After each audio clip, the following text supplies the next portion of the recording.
Means Chaos, Chaos55T here, and welcome to part 4 of my Narc relative. The reason why I sound constipated is because the deeper we go, the darker it gets, just like an abyss. Now heads up, what you're about to hear has happened fairly recently, within about a 1 to 2 year span. Richard tried to make me cheat on my boyfriend. Yep, don't need to check your ears because you heard what you heard. Richard is a homewrecker. When Richard spots a couple that is far happier than them or their boyfriend, they'll scowl, complain, or even talk shit behind their backs. But it's a whole different story for me. When I fell head over heels for my husbando, Hayden, otherwise known as Bad Skeletime, Richard not surprisingly mocks me. That person's a liar. They don't actually exist. They're probably just a 45-year-old overweight man that wants to rape you. Or, that's nice, dearie. You're talking to voices in your head and now you've finally gone insane. So a few weeks after getting together with my boyfriend Hayden, every time a cute boy passes by, or at least what Richard dubs as cute, they point and said this. Look at that nice young man. They're probably stinking rich and Native American.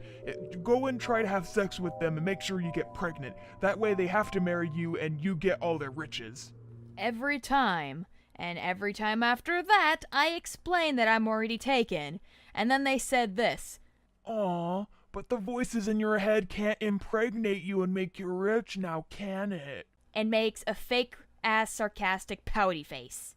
Of course, Richard was mocking me and saying that I was never going to meet Hayden in real life. Boom. So what now, Richard? Are you going to continue to say that Hayden is only a voice of my head? Fuck off. This next one involves my YouTube channel. Richard feels entitled to take all the credit of my succession from my YouTube channel, just because we're related. Whenever we went somewhere or tried to apply for something, Richard always has to bring up my YouTube channel as if it's his channel. Then whenever I did a comic dub on my YouTube channel and it gets a lot of views, they act like those viewers were meant for them and not for my videos. Of course, Richard always gloats about this to their boyfriend. Yeah, awesome, right? They're making like millions of views. I wonder how long it is before they finally give me a cut of the money. They act like I owe them money for making my channel. Here's another thing that ties into this. Richard took $300 out of my bank account without my consent. My hard-earned YouTube money down the drain just because we had a tiny dispute. Then after that, they forced me out of my phone service, even though the boyfriend was willing to keep me in that phone service. Both of these I couldn't say no to. The reason? Richard threatened to take down my YouTube channel, turn off the internet, and force me to get an outside job. Only if I didn't comply. I begged Richard not to do any of that. Instead, quit whining and complaining like a little baby. If you don't do this, then goodbye YouTube, goodbye internet, and hello real job. Of course, I was going to tell their boyfriend about this, but you know. If you tell my boyfriend about this or anyone, then goodbye internet and hello real job. They've been doing this throughout the entire trip to my phone service. Of course, Richard's boyfriend didn't hear any of this because they took a different vehicle to the place. When the boyfriend was questioning why we were there, Richard says this. Oh, Chaos wanted to be a big girl. She wanted to pay for her own service. Yep, Richard lied to their boyfriend. And even after I complied with what Richard wanted, apparently that still wasn't good enough and they shut off the internet in their area, causing me to have no access to the internet and was forced to move back to my dad's house. Oh my god. We're at the last two things that Richard has done. These two things take the cake by a long shot. Both of these have something in common. Richard has tried to kill me and didn't care if I died from it. Now some of you I know are going to say this in the comments. Why can't you just call the police? Look, I wish I could call the cops on Richard. I wish that I could report them to the authorities. I wish that I could sue them. But I can't. Richard is one of those assholes that will lie through their fucking teeth and find a way to make it go their way. They would rather listen to a senile elderly asshole than a child that has been abused by them for 20 years. The first thing that Richard has done was purposely trying to get me into a heat stroke and die from it. It was the hottest day out of them all. Of course, Richard knew that. While we were in the car on our way home, Richard stopped the vehicle and told me, "Get out." I looked at him confused and I was like, what? Wait, why? "I want you to try to walk home. Now get out. I'm not going to move this car until you get out." Of course, he didn't stop on the side. No, he stopped in the middle of the fucking road where our line of cars started building up behind us, honking at their horns like crazy. "If you don't get out right now, I'm going to tell them that you're the cause of why I stopped the vehicle." Being the scared, confused person I was, I got out of the vehicle. Then Richard up and bolted it. Of course, I had no service on my phone, so I couldn't pull up a map of where the house was. So I had to wander out there for about an hour or two in a 120-degree weather town with no food, no water, and I was already tired as it is and wearing thick clothing. And you think that Richard didn't know that it was 120 degrees out today? Nope. They drove around the block about at least a couple times, gloating about how it's nice to be in an air-conditioned car. I was cracking up and crying, begging for them to get me back into the car and drive us home. Richard put on their shades and then shook their head. Nah. I quite like seeing you like this, you know? This lets you know how I felt when I was your age. Unemployed, no driver's license, no car, and having to walk home in crazy temperature weathers. So quit your whining. Oh, I got an idea. When I get home, I'm going to invite my boyfriend, and we're gonna drink sweet lemonade. You're not allowed to have any when you get home. And then they sped off. Of course, they didn't go around the block this time. They actually went home. So 30 minutes after getting home, I wasn't able to cry or sweat. I was so overheated. And of course, Richard kept their word. They had their boyfriend over and they were enjoying some sweet lemonade. Richard was sitting on their lounge chair in the front yard enjoying some lemonade. Of course, just like the smug asshole they were sarcastically saying, "How was your walk?" I told them to fuck off and immediately went into the restroom to take a cold shower. And of course, I actually passed out and threw up in the tub. I had the exact symptoms of heat stroke as I went into the fucking cold shower. I passed out in the shower once or twice and threw up in it. And the only witnesses who saw that were my friends that I got into a Skype call with on my phone. Yes, I didn't have any phone service, but the phone does allow me to hook up to the internet, which I ever so did when I got into the shower, just to talk to my friends and tell what happened. After my body temperature went down and I stopped passing out and throwing up in the tub, Richard came busting in despite me being bare-ass naked and talking to my friends, and lecturing me about how I'm over-exaggerating everything. I had to mute my friends, of course, because I didn't want them yelling and chewing out Richard, otherwise, goodbye internet, hello, real-life job kind of bullshit. Then when Richard finished and slammed the door, I got out, put on my clothes, and went into the living room. Apparently, from what Richard's boyfriend has told me, Richard called me an ungrateful child, and said to never believe what I said because it would either be over-exaggerated or a lie.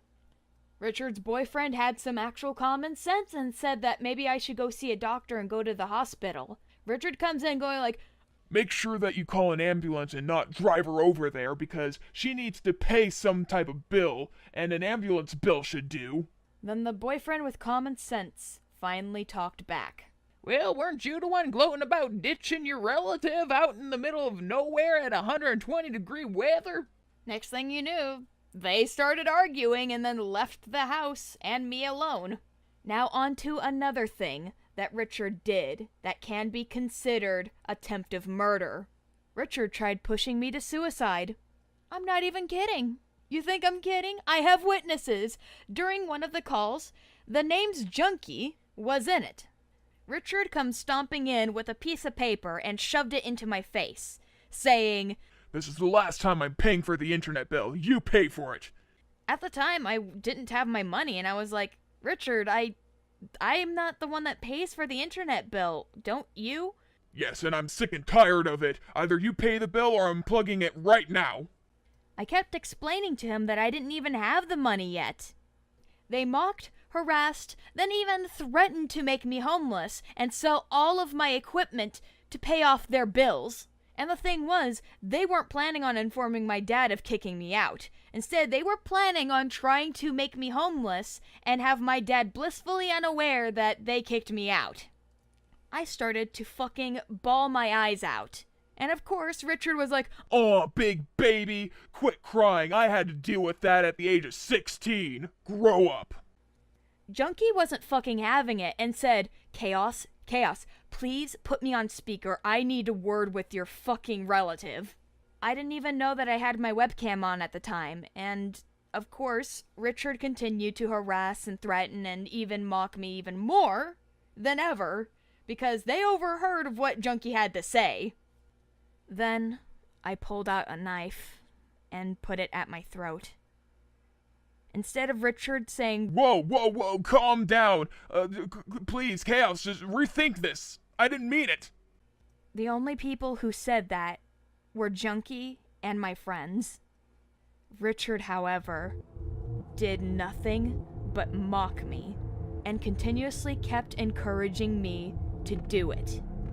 You've seen the news about the girlfriend who persuaded her boyfriend to kill themselves? Richard was acting exactly like that bitch. Richard kept laughing at me, saying how much of an idiot I would be if I actually did it, but then continued to say, "Do it, I dare you. If you do it, then I'm gonna call an ambulance and it's all gonna be your fault. Your family's going to hate you. Everyone is going to praise me for trying to stop you." Stopping my ass. They continuously kept saying to do it, to shove the knife in my throat and make me bleed out. Of course, as you can obviously tell, I put down the knife and fucking called out Richard's behavior.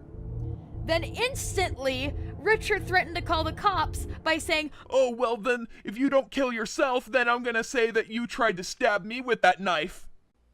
Yep, they are playing the victim card.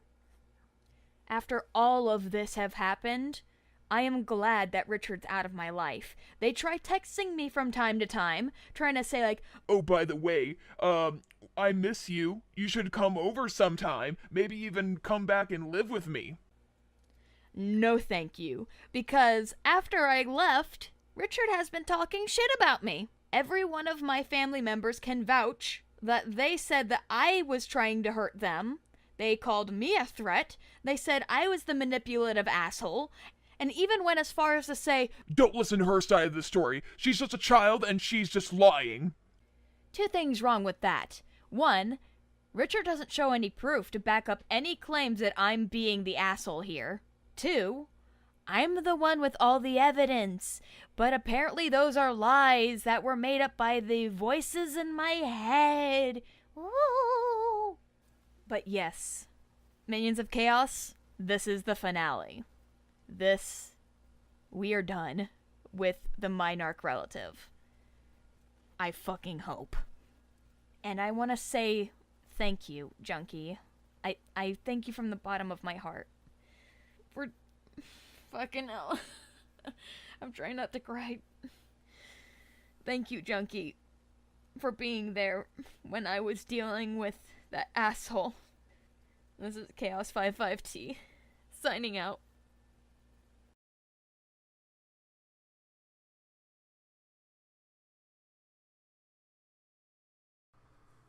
Honestly, I think it was just a very dark time for Chaos's whole channel and life in general when she was living with the Narc relative. Not only was she harassed and abused daily by the Narc relative, but there was absolutely nothing we could do about it. Trust me, I wanted to do something. Even something that I might regret later on in my life. But did I care at that point in time? Do I still care if it did bite me in the ass later on? No, not in the slightest. Sure, it may be irrational to some, but